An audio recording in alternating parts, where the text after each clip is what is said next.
So it's really weird. I don't think to look up things. And then when I do, I'm like kind of shocked that they're there. But I heard Black Velvet this week by Alana Miles. And it flashed me back to a lady that I knew. And her name was Carole. In the 70s, she named herself Nada, N-A-D-A. And she was basically in the French-Canadian music industry. And basically she didn't continue on. And when I met her, I knew her. She would do like small shows, like local things, because that's what she chose for herself. She saw the background, she didn't want to be a part of it, and she chose that she just wanted to be a mom. And she chose to just live small community life and just do appearances, for fun. And I remember one time, because she was actually part of the people that would sometimes come to my parents' restaurant back in the day, in the 90s. And I remember one time I had gone to see her somewhere. It was like, some whatever local thing. And she came to talk to me, and she's like, I'm so glad you're here, but tu m'embêtes. Je suis gênée quand t'es là. I was like, what? Why would you be shy when I'm here? And she says to me, she's like, you speak perfect English, so therefore when I'm singing in English that I don't know all the words always, and I'm just kind of like mumbling them or stumbling through them. And I was like, yeah, you do. It's okay. Like, a lot of French people sing like that. Like, I'm used to it.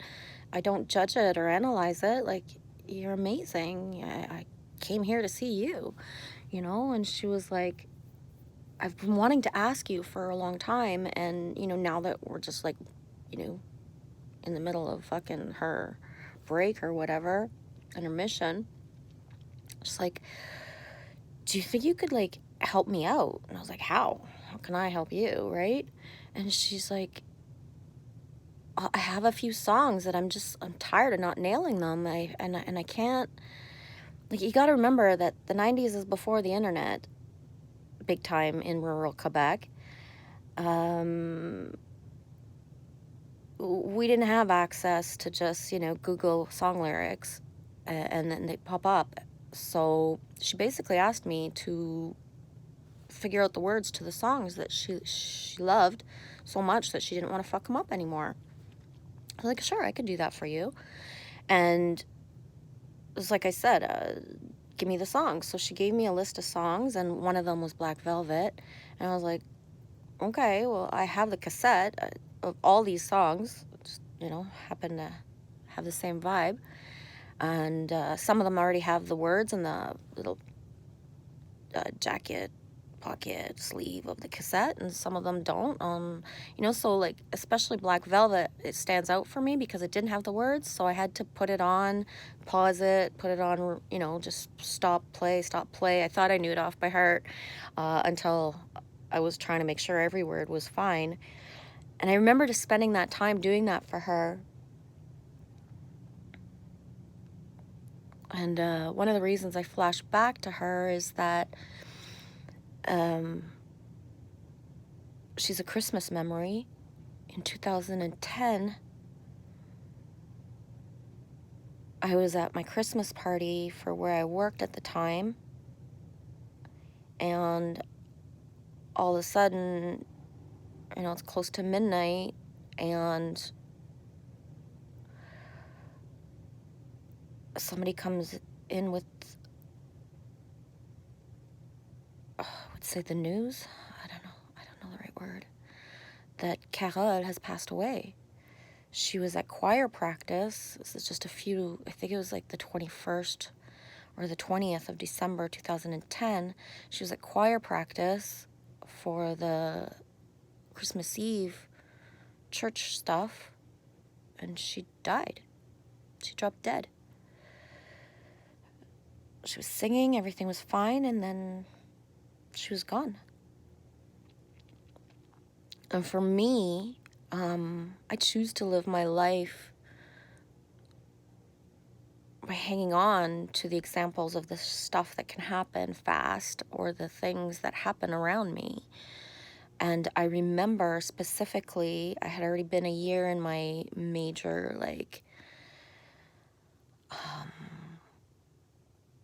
Kundalini, 2 years since I'd closed my restaurant. Just so much stuff was happening. And this happened, again, December 20th or 21st, 2010.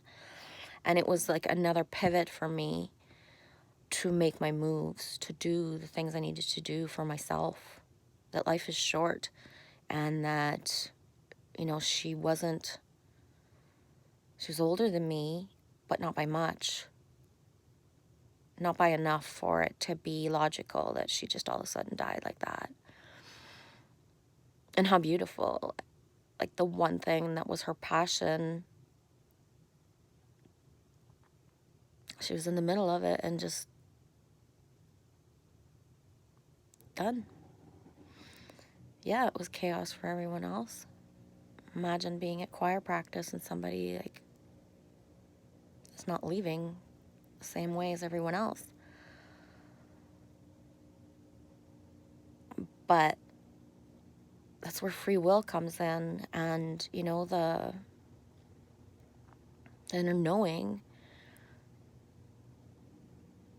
and the beauty of one's soul ending their journey in this form, in this now.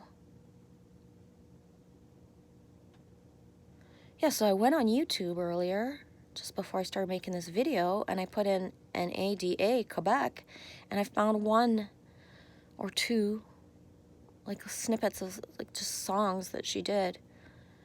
And it's only the album cover, and I took a screenshot of it, and I did a close-up of her eyes, and it's like, whoa.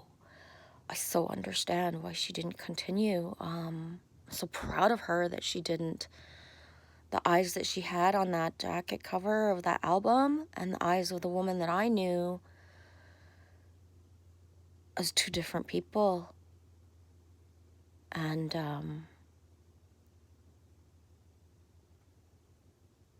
the songs, the style, the way that they pretty much, dressed her up like a puppet and made her be pretty, and that's what she was needing to be for Quebec. And France, who knows, because once, you break through the Quebec market, you break through the European market. But it's strange. I don't know. I don't have the words for it, but just felt to share.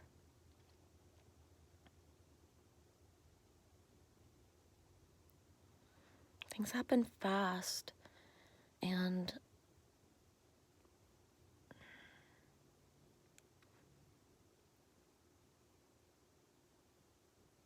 my irresist persists. If you're getting up every day and doing the same things and expecting a different result, you're not in your flow. That's your choice. Free will's a beautiful thing.